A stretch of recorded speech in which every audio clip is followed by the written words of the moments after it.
आता वेळ आलेली आहे रिव्हिजन करण्याची. कुणालाच वाटत नाहीये, की आपला अभ्यास परफेक्ट झालाय. कुणालाच वाटत नाहीये. मी तुम्हाला सांगतो, कदाचित तुम्हाला वाटेल, मला सुद्धा वाटलं, अरे 50 प्लस 70 लिहायला पाहिजे होतं ना, 70 आउट ऑफ 70. हो, टार्गेट 70 आउट ऑफ 70 हे बरोबर आहे, आयडियल आहे. पण तुम्हाला माहिती आहे, आयडियल ही कुठली गोष्ट माहिती आहेच ना? मग इथं पण तेच केलंय मी. मी तुम्हाला सांगतोय. काय सांगतोय? की 50 प्लसचं टार्गेट आहे. थोडे कमी मार्क झाले तरी चालतात फिजिक्सला. पण फिजिक्सची भीती घेऊन रात्रभर जागायचं नाहीये. महाशिवरात्री आहे. बरोबर सांगा? मला सगळ्यांना महाशिवरात्रीच्या हार्दिक शुभेच्छा. महाशिवरात्री तर रात्रभर जागून ध्यान करायचं असतं. या दिवशी तुमची स्पिरिच्युअल पॉवर वगैरे सगळ्या गोष्टी वाढत असतात. सगळं मला मान्य आहे. घरातले जागरण करणार पण असतील तुमच्या. पण तुम्ही नाही बाळांनो, तुम्ही नाही. ती आज उपवास केला नाही तरी चालेल. दरवर्षी महाशिवरात्री येणारच आहे आणि देवाला सगळ्या गोष्टी माहिती आहेत. तुम्हाला आज रेस्ट, विश्रांती घेणं गरजेचं आहे. त्याच्यासाठीच आत्ता रिव्हिजन स्टार्ट करा. पण या रिव्हिजनमध्ये मग करायचंय काय? मी तुम्हाला क्लिअरली सांगतो, की तुम्ही आता हा व्हिडिओ बघताय. पुढच्या 5 तासात तुम्हाला सगळं रिवाईज करायचं. बरं हे रिवाईज करताना मी तुम्हाला काय प्रोव्हाईड करणार आहे? तर मी तुम्हाला ना पहिल्यांदाच ना सांगतो लक्षात घ्या. मी सगळे तुम्हाला डिस्टिंग्विश प्रोव्हाईड करतो चला आणि तो व्हिडिओ लगेचच काही वेळातच जसं मी लगेच तयार केलं की तुम्हाला प्रोव्हाईड करतो. पण माझं म्हणणं स्पष्ट असतं. जेव्हा हे प्रश्न करताय, तर हेच मला शिकवायचे रिव्हिजनमध्ये. जेव्हा तुम्हाला डिस्टिंग्विश करताय, एम-सी-क्यू होतायत. जेव्हा तुम्ही डिस्टिंग्विश करताय, व्ही-एस-ची पण तयारी होते. जेव्हा तुम्ही डिस्टिंग्विश करणार आहे, तेव्हा एक्सप्लेन द टर्म्स हा सुद्धा प्रश्न होतो बाळांनो. आलं का लक्षात? आणि जेव्हा तुम्ही डिस्टिंग्विश करता, ऑब्व्हियसली त्यातल्या सगळ्या डेफिनिशन होणार की नाही बाळांनो? होणार ना? होणार. डिस्टिंग्विशचे खूप प्रश्न आहेत का? नाहीत. 80% तर परफेक्ट केलेले आहेत. आता मी व्हिडिओमध्ये दाखवलंय तुम्ही कुठं चुकता, कुठले प्रश्न करत नाहीये. त्यामुळे तो व्हिडिओ लगेच तुम्ही बघा. साधारण हा व्हिडिओ झाला, की अर्ध्या तासाच्या, पाऊण तासाच्या अंतराने तो व्हिडिओ मिळणारच आहे. लक्षात घ्या. आम्ही लगेचच्या लगेच व्हिडिओ तयार झाला, की अपलोड करून देणार आहे तुम्हाला. बरं, मग ऑल डिस्टिंग्विश केले आपण. जास्त वेळ लागणार नाहीये. मग डिस्टिंग्विश केल्याच्या नंतर कॉन्फिडन्स आल्यानंतर, डिस्टिंग्विशचा कॉन्फिडन्स आल्यानंतर मला इमिजिएटली डायग्रामची प्रॅक्टिस पाहिजे. ओके. इथे तुम्ही वेळ घालवलाय. डोक्याला ताण आहे थोडासा. डायग्राममध्ये तो कव्हर होईल. पट डायग्रामची प्रॅक्टिस करायची आहे. डायग्राम करत असताना photo electric effect, Van de Graaff generator, wave front, spherical wave front, plane wave front, त्याच्यानंतर मी तुम्हाला सांगतो आता तोंडी सांगतोय बरं का बाळांनो पटकन. एखादं राहू शकतं. फॅबिसर आणि जर्मन एक्सपेरिमेंटची डायग्राम एक करून टाका बरं का. डायग्राम फक्त करा. परफेक्टली ब्लॅक बॉडी आणि अजून ऑसिलेशन मधले ग्राफ या डायग्राम आहेत. बरोबर आहे. मग ते होईल पटकन. त्याला काही जास्त टेन्शन येणार नाही लक्षात घ्या. मग आता सगळ्यात इम्पोर्टंट पॉइंट इथून स्टार्ट होतोय. डेफिनेशन. कुठलाही पेपर काढा 10 ते 15 मार्काला डेफिनेशनवर बेस्ड क्वेश्चन आहेत. होय. 10 ते 15 मार्क. मग हे मात्र मला परफेक्ट पाहिजे. ही रिव्हिजन परफेक्ट पाहिजे आणि हे झालं की लास्ट सगळे लॉज. ओके. हे सगळं संध्याकाळपर्यंत व्हायला पाहिजे. याच्या मी तुम्हाला सांगतो हे करत असताना मला बिलकुल डिस्टर्बन्स नकोय. मला हे सगळं परफेक्ट पाहिजे. मला यात एकही टॉपिक सोडायचा नाहीये तुम्ही. डेफिनिशन करत असताना पहिली कुठली definition? Centripetal force, moment of inertia. शेवटची कुठली? Logic gate. या डेफिनिशन्स तुम्हाला करायच्यात. एवढं झालं सर भीती वाटते अजून, भीती वाटते डेरिव्हेशन्स. मी तुम्हाला सांगतो डेरिव्हेशन्स तुम्ही एक बी केलं नाही तरी चालेल मला. चालेल. होय. मी किती वेळा प्रूव्ह करून दाखवलंय की राहू दे. काय आहे, डेरिव्हेशन्स प्रत्येक टॉपिकमध्ये एक्स्ट्रा आहेत. खूप आहेत. त्यातलं एक येणार आहे. त्यामुळे टॉपिक मधले आय-एम-पी डेरिव्हेशन्स म्हणताच येत नाहीत रे. आता मला सांगा कुठला topic? Mechanical properties of fluid. 14 डेफिनिशन्स आहेत. नाही आली तर नाही आली. पण 14 तर करून ठेवलेत आपण.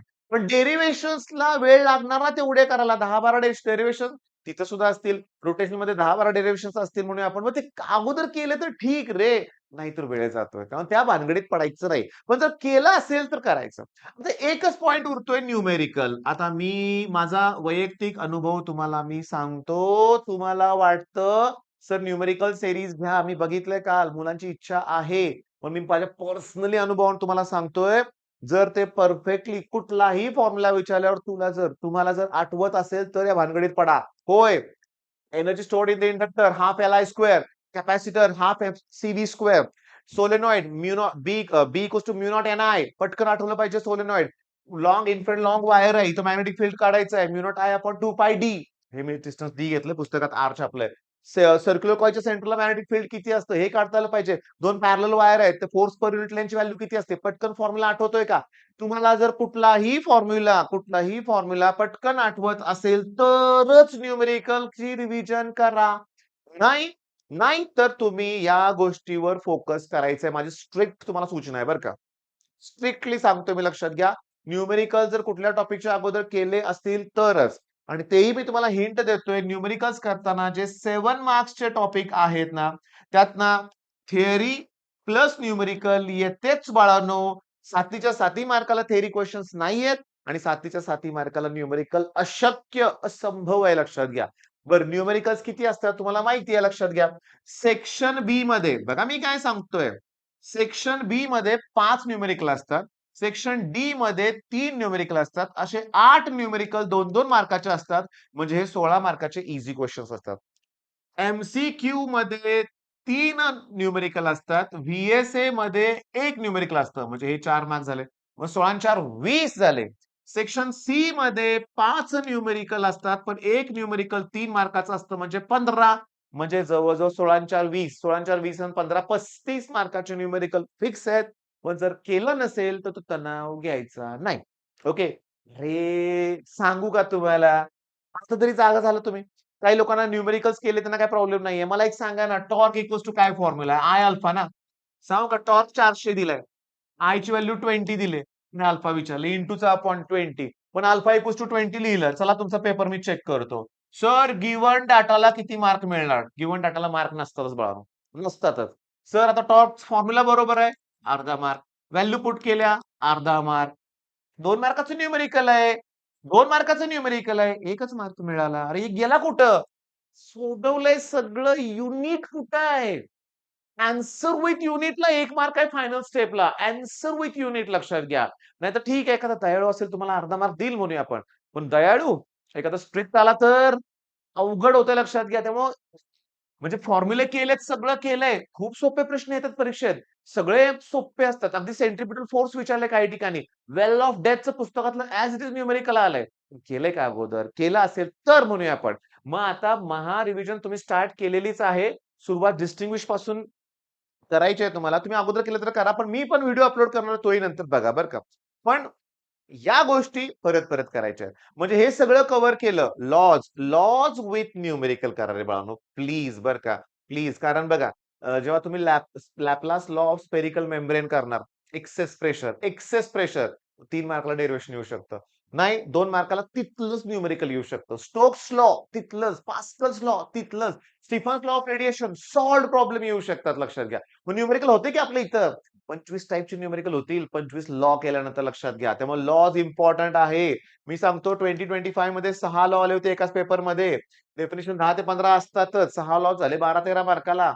हे 15 मार्काला. इथेच 28 मार्क. डायग्राम होती का? होती. डिस्टिंग्विश होतं का? होतं. ठरलेले प्रश्न सगळेच होते. म्हणजे आता शेवटी मी तुम्हाला काय सांगतोय ते लक्ष द्या. मी नाव घेत नाहीये.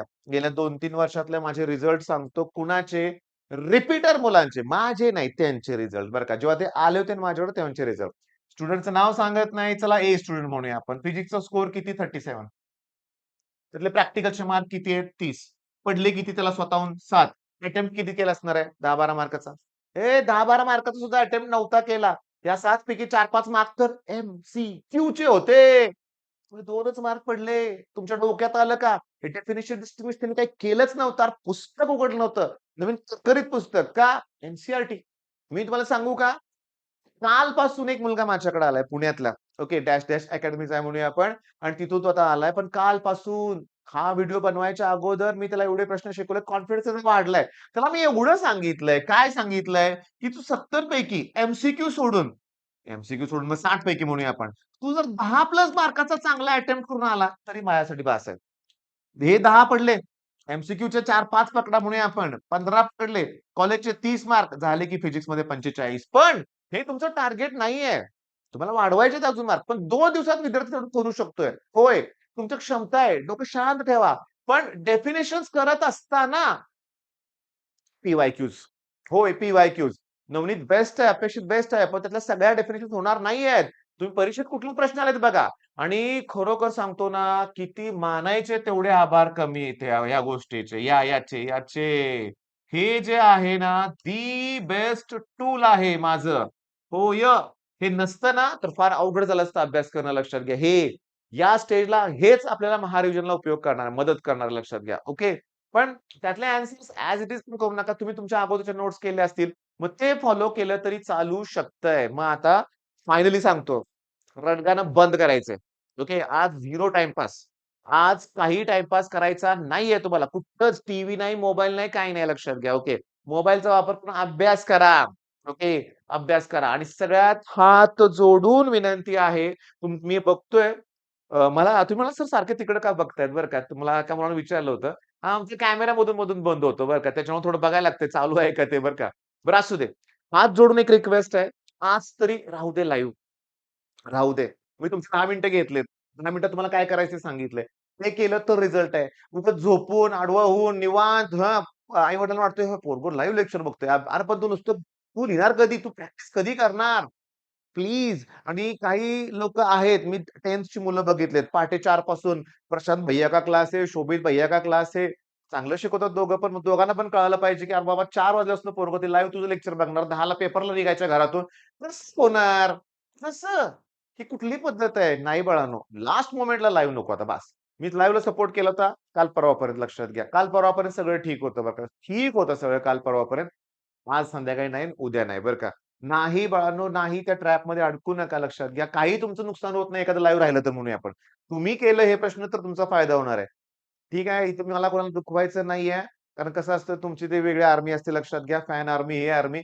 माझं मत मी सांगितलंय. मी प्रामाणिक मत सांगितलंय. अगदी जेन्युइन मत सांगितलंय. अभ्यास करा. All the best.